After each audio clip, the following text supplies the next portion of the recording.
النهارده يا كسبر اكتر يوم اتوجعت فيه النهارده. الانسان اللي بحبها ابوها رفضني،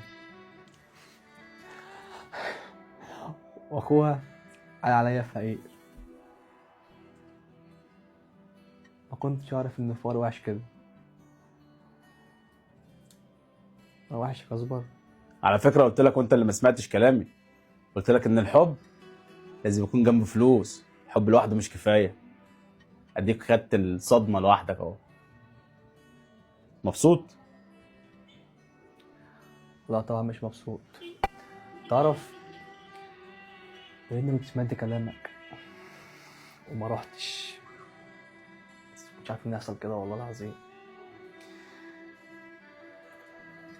بس انا بحبها.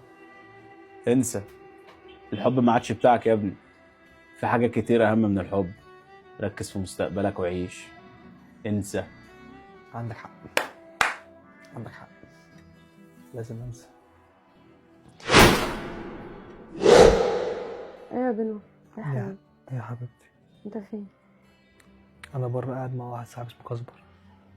طب انت لازم تيجي تتقدم لي تاني. انا رفضت الحوار ده، مش عارف اجي تاني. ماشي يا بنو، انا بحبك ولازم نكون مع بعض، لازم تحاول علشان. خلاص ماشي اللي انت شايفاه. انا عامل اخر تجربه واسيبها لله. انا جايلك حالا، بس مش عارف صاحبي كسبر اني جايلك. يلا سلام. ماشي يا حبيبي، سلام.